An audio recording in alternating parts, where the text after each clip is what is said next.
Take a moment and imagine this. When it comes to living the American dream in 2025, it is going to require over $5 million. This is the new price tag according to Investopedia, crunching the numbers on everything from home ownership, raising children, healthcare costs, cars, and even yearly vacations.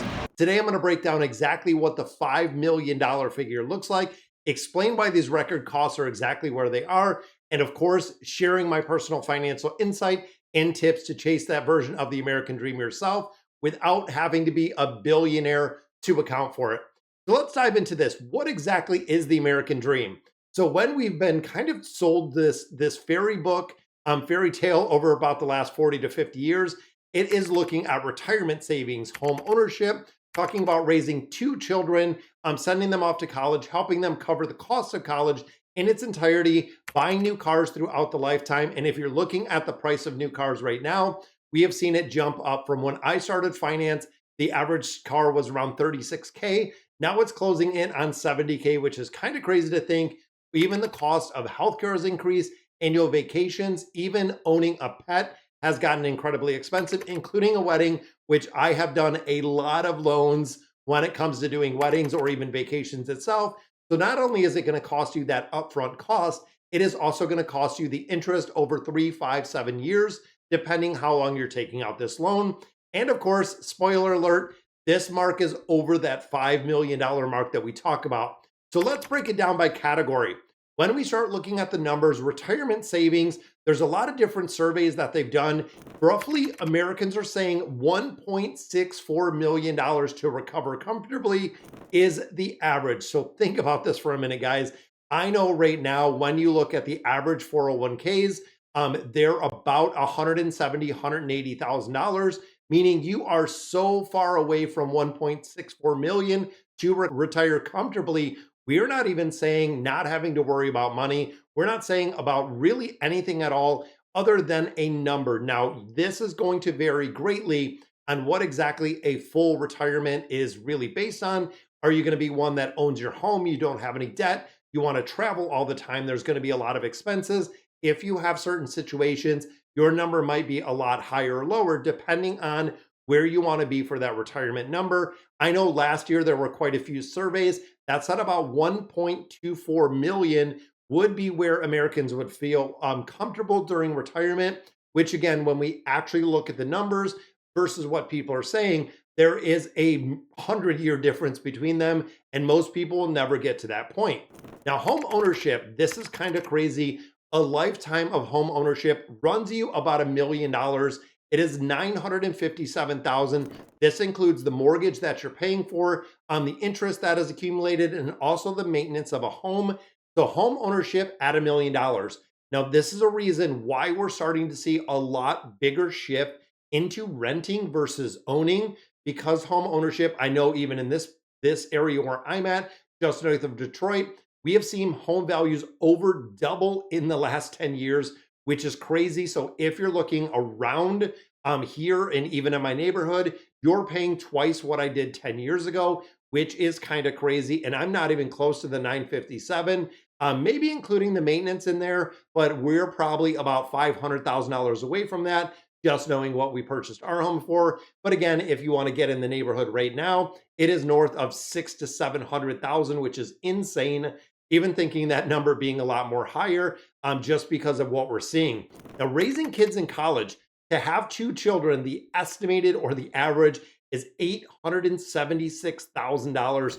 So again, you're well over 3/4 of $1 million to getting them to the age of 18, including some costs for college tuition, depending where they're going. And again, these are using the averages. And the crazy thing is, when you think about home ownership, 957, raising kids in college, 876, cars, buying and financing new cars over a lifetime, if you have two individuals, adds up to over $900,000. So the price of cars is eclipsing, and even more than raising children and sending them to college, it is eclipsing your home ownership costs. This is where it gets crazy, guys. And this is where I feel like we have the absolute number one biggest opportunity when it comes to saving money, is not having those six, seven, eight, even $1,000, $1,200, $1,500 car payments that I do the financing for at a financial institution. It is crazy when you're looking just almost $1 million for cars. And again, this is the cost of buying and financing new vehicles. If you're like me and you stick to cars that are roughly 2 years old, they've already took that big depreciation hit. And overall, you can save a crazy amount of money, which with the money that I save, that gives me the ability to build that investment portfolio that I want, trying to get to that $1.64 million that people want to retire comfortably. It's really a give and take. Now, healthcare costs, this is kind of crazy. During a lifetime, they say it is roughly $414,000 that you will spend in medical expenses. And of course, a lot of that does come in those later years. We're talking 50 to 60 plus. When you start getting into the later years of life, the healthcare costs usually go up dramatically. And as you supplement a couple other things, but as you get, Medicare, Medicaid, a bunch of different things, medical expenses do get a lot more expensive because the necessity is there, the need is there. A lot more of the preventative care, that you have in your younger years is kind of went into, hey, how do we handle everything at this time? And again, that amounts to $414,000.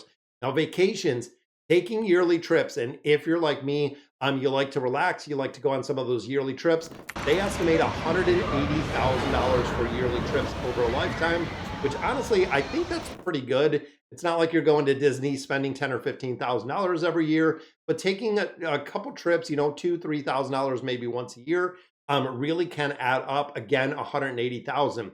Now, when you look at a dog and a cat together, this is the next one they look at, about $40,000 over their lifetime. When you look at the medical costs, but also the maintenance costs, also the food, everything associated with a pet, it is around $40,000 to have a pet.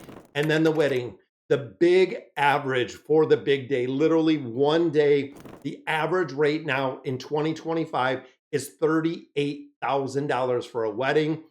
One day, guys, you talk about an astronomical cost. And again, I've done a lot of loans for weddings. We've seen them 10, 15, $20,000. I haven't seen any quite this high, but of course, if you're looking to borrow $38,000, you got to be well established, have a great credit score, and of course, being able to take on a $38,000 bill for one single day. And for most people, it's just a couple of hours, 10, 12 hours that you're going to be together. So you add up all these costs, you are just north of $5 million when it comes to the total price tag, a jump of 4.4 million a year ago, according to Investopedia. So it is kind of crazy that it has risen so much. So what is pushing this cost of living so high? Inflation. When you look at inflation, the cost of housing, like I was kind of talking about, the cost of cars, the groceries, the rent, the insurance, everything has continued to go up little by little, including mortgage rates. They are remaining high. And I really think even with the cuts that the Federal Reserve has done, we're not going to see a really big pullback in mortgage rates. Most of them are already incorporated. But when you look at driving up the lifetime cost of home ownership, with the inflated values, with the rates being higher, really makes a big difference in that overall bill. And then healthcare costs. These have outpaced wage growth for almost the last 30 years, meaning that our healthcare is getting infinitely more expensive, where we're not making enough money to cover the healthcare costs. And of course, that's a lot. Then when you start getting in and adding in those discretionary expenses like vacations and cars, they have surged. Car prices are super high. Supply shortages, financing costs. Even if you're looking at a car right now, you're at about 5.5%. But if you're in some of the cars that we see are around $100,000 plus, you're tacking on another $30,000 or $40,000 depending on your rate and your term to the price of the vehicle. So if I go out right now and I buy a $100,000 vehicle and I pay cash, I pay for it $100,000. Boom, I am only out $100,000 for that vehicle. If I finance it over the next 5, 6, 7, even some of them 8 and 9 years, you could end up on that $100,000 vehicle owing 140, 150, even $160,000 on that vehicle. It is absolutely crazy. So in short, every piece of the American dream, as they really survey it, is getting more expensive. So $5 million sounds completely impossible for families, but here's the reality. When we start breaking it down, very few people check every single box, especially when it comes to this expense. Let's say, for instance, you only have one kid, the expense is going to already be cut in half. If you buy used cars, your expense can go down up to around 70%, depending on used cars. The dream is super flexible. Maybe you didn't have that lavish wedding.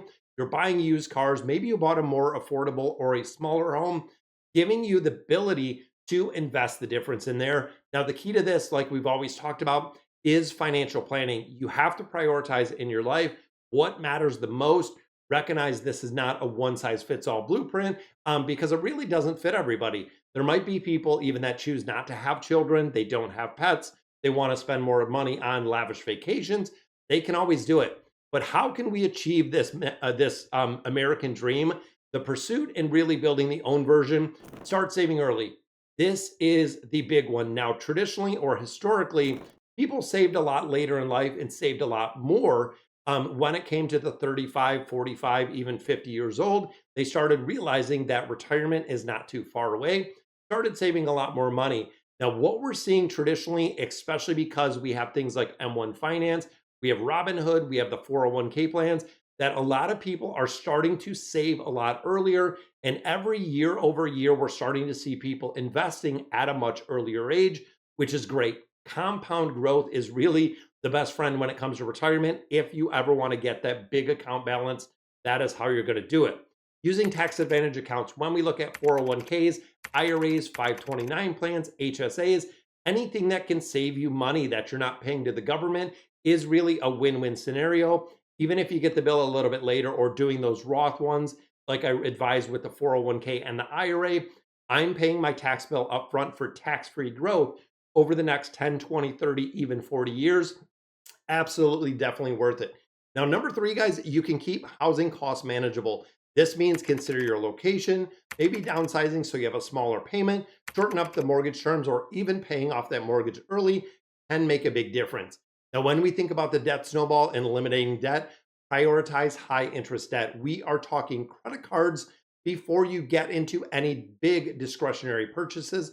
Eliminating that debt will not only improve your credit score, but you will also be saving a crazy amount of money when you start calculating how expensive that high interest debt, and reevaluate your lifestyle.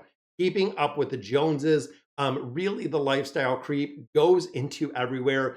Could it be even one year you do more of a modest vacation or a staycation to free up extra cash to pay off debt, or having the ability to go ahead and invest the money that you're using? So, what is the bottom line here? The official price tag of the 2025 American Dream comes in just north of $5 million, but your dream doesn't have to cost that much at all. Setting your priorities, investing wisely, and really changing and challenging outdated assumptions that we have can build financial freedom on your own, right here, living the debt free journey. So, what part of it matters the most? Could it be home ownership? Are you looking at early retirement like I am? Or maybe you just want the financial security that we have with a plan like this. Drop a comment down below. I reply to all of the comments, and we'll talk about the strategy that we're using. So if it helped, and if this video really did help you, don't forget to like, subscribe to the channel. And if you're curious, let me know what your thoughts are on the cost of living today as we're seeing it with that $5 million price tag. And I'll catch you in the next one.